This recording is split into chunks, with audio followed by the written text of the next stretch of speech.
प्यारे बच्चों नमस्ते। आज अपन कक्षा गणित में प्रश्नावली 3.4 का प्रश्न नंबर 4 हल कर रहे हैं। प्रश्न नंबर 4 है, एक चतुर्भुज का नाम बताइए जिसके विकर्ण एक दूसरे को समद्विभाजित करते हैं। तो अपन नए ज्यामिति में कई प्रकार की चतुर्भुज पढ़े, उसमें एक दो जैसे स्थिति देखते हैं। अपन ये जो चतुर्भुज बनाया मैंने, ये वर्ग समांतर चतुर्भुज है। तो प्रश्न है, एक दूसरे को समद्विभाजित करते हैं कौन? विकर्ण। समांतर चतुर्भुज में जिस प्रकार अपन देखते हैं, तो विकर्ण जो होता है दो शीर्षों को मिलाने वाले रेखाखंड को विकर्ण कहा जाता है। तो शीर्ष ए और सी, इसको यदि अपन मिलाते हैं तो इस प्रकार ये समद्विभाजित होते हैं। तो अपन लिख सकते हैं, यहाँ पर उत्तर मान सकते हैं। प्रश्न है, एक दूसरे को समद्विभाजित करते हैं, उस चतुर्भुज का नाम बताना है। तो विकर्ण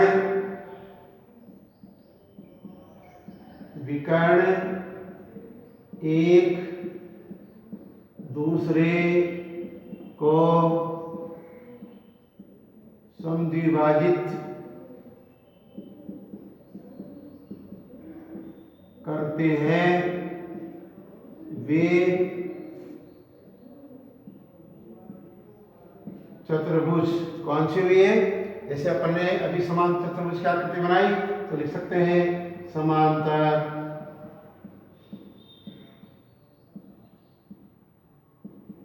चतुर्भुज। दूसरा अपन एक और आकृति बनाते हैं। इस प्रकार अपन समचतुर्भुज की आकृति बनाते हैं। इसमें भी ये विकर्ण है, यानी ये यहाँ पर ए है, इधर अपना बी है, ये सी है और ये डी है। तो विकर्ण एक दूसरे को समद्विभाजित करते हैं। तो अपन लिख सकते हैं समांतर चतुर्भुज,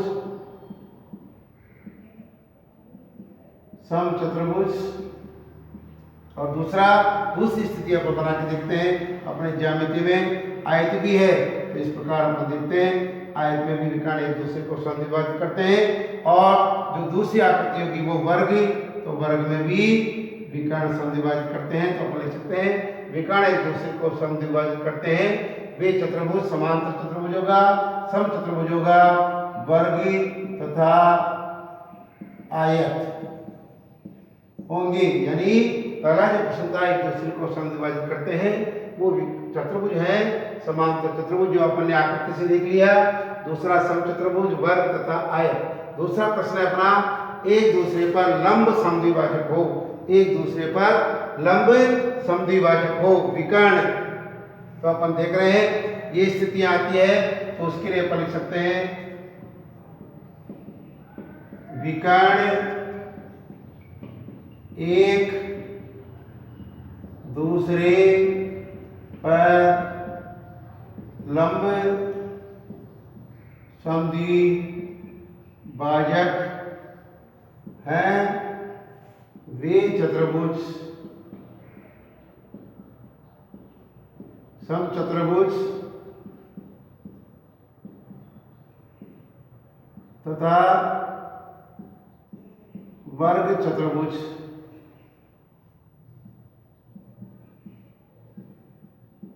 हैं या होंगे। तो अपन देखें, ये समचतुर्भुज की आकृति अपन ने बना रखी है।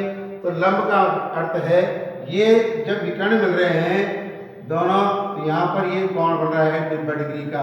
तो अपन इसलिए अपन ने जो दूसरा प्रश्न था, एक दूसरे पर लंब होते हैं, तो ये आगे अपने यहाँ पर 90 डिग्री का कोण बन रहा है। इसलिए दूसरा, यदि अब मान लो अपन वर्ग बनाते हैं, तो वर्ग में ऐसे अपने कोई स्थिति लग नहीं रही है, लेकिन जब चांदे से इनको मापा जाता है तो ये 90 डिग्री का कोण अपने को लगता है, प्रदर्शित होता है। ऐसे देखने में अपने को लगता नहीं है कि 90 डिग्री का कोण है, क्योंकि ये अर्धवृत्त में बना कोण है, इसलिए समकोण होता है। तो अपन लिख सकते हैं, यानी समद्विभाजित भी हो रहे हैं विकर्ण और एक दूसरे पर लंब भी है। लंब का तात्पर्य होता है कि 90 डिग्री का कोण बनाते हैं, इसलिए इन्हें लंब समद्विभाजक कहते हैं। तो दूसरा जो प्रश्न था, एक दूसरे पर लंब समद्विभाजक होते हैं, तो वो चतुर्भुज होंगे समचतुर्भुज और वर्ग चतुर्भुज। दूसरा है विकर्ण बराबर कब होंगे? तो अपन स्थिति देखते हैं। अपन ने ये आयत बनाया, ये ए बी सी डी का आयत है, यहाँ ए बी सी और डी। तो इसमें अपन देखते हैं यहाँ पर माना कि जहाँ दोनों विकर्ण प्रतिच्छेद हो रहे हैं, समद्विभाजित हो रहे हैं, उसको बिंदु ए मान लिया। तो ए ओ और ओसी को अपन यहाँ लिख सकते हैं ए ओ बराबर ओसी, क्योंकि ये विकर्ण समद्विभाजित होते हैं। अपन ने पहले बिंदु में देखा, इधर ओ बी बराबर है यानी डी ओ बराबर होगा डी ओ के।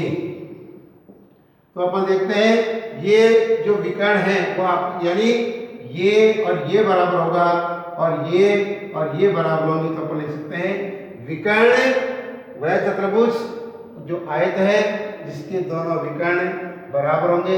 ऐसी स्थिति अपन वर्ग में भी देखते हैं। ये वर्ग की आकृति बना ली, इसमें ये विकर्ण है, यह अपना पी क्यू आर एस है यानी, और दूसरा जो है ये पी आर विकर्ण है। तो अपन देख रहे हैं यहाँ पर ये दोनों प्रतिच्छेद करेंगे, समद्विभाजित होंगे, उसको अपन ने बिंदु ए को माना। ये जो भुजा होगी ये इसके बराबर होगा और ये भी इसके बराबर होगा, क्योंकि इसमें भी चारों भुजाएं बराबर होती थी। जिस आकृति में कम से कम दो भुजाएं बराबर हो उनमें हमेशा विकर्ण बराबर होंगे। तो आप लिख सकते हैं इसका भी उत्तर विकर्ण बराबर होंगे वह चतुर्भुज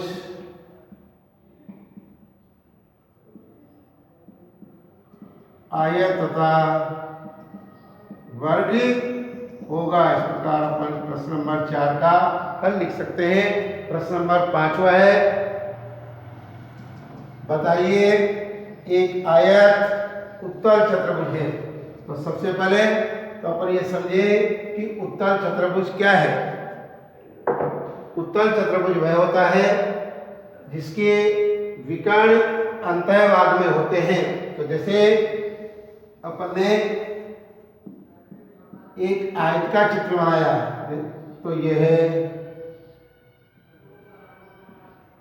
आयत पी क्यू आर एस।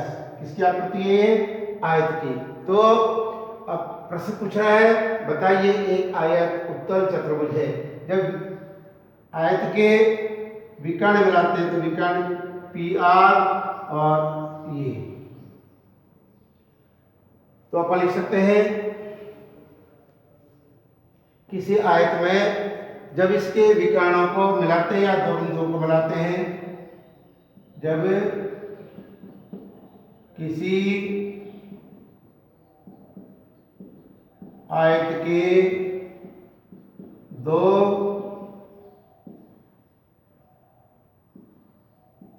बिंदुओं को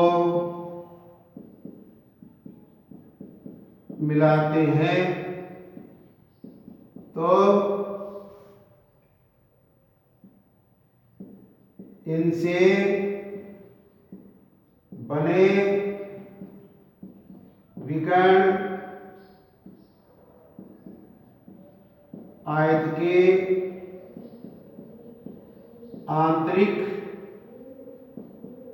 भाग में प्रतिच्छेद करते हैं।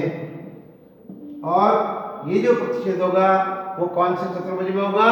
उत्तल चतुर्भुज में। अपने कक्षा 8 के कोर्स में दो प्रकार के उत्तल चतुर्भुज इससे पहले समझ लेते हैं। तो कोई भी आकृति है, यदि उसका जो दोनों विकर्ण है अंदर की ओर बनते हैं तो अपन मान लो स्थिति बनाए, ये भी एक प्रकार का चतुर्भुज है, क्योंकि इसमें यहाँ पर ने मान ली कोई आकृति है, पंचभुज हो कोई भी हो, तो इसके जब विकर्ण अपन मिलाते हैं, यानी बिंदु इसको बी मान लिया, इसको सी मान लिया, तो दोनों शीर्षों को, दोनों बी और सी शीर्ष को मिलाते हैं तो इसके विकर्ण कहाँ रहे हैं? बाहर। तो ये होता है बाह्य भाग में या बहिर्भाग में, और इस आकृति में जो विकर्ण मिल रहे हैं वो अंतर भाग में है, इसलिए इसको उत्तल चतुर्भुज कहा जाता है। तो जब किसी आयत के दो बिंदुओं को मिलाते हैं तो इनसे बने विकर्ण आयत के आंतरिक भाग में प्रतिच्छेद करते हैं। अतः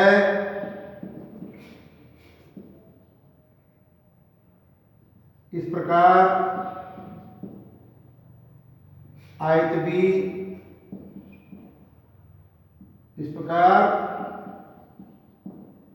भी एक प्रकार का उत्तल चतुर्भुज हो सकता है। यानी जिन चतुर्भुजों में दोनों विकर्ण आंतरिक भाग में प्रतिच्छेद करते हैं तो वो उत्तल चतुर्भुज होते हैं। तो आयत भी एक प्रकार का उत्तल चतुर्भुज है। इस प्रकार अपन इस प्रश्न को हल कर सकते हैं। धन्यवाद।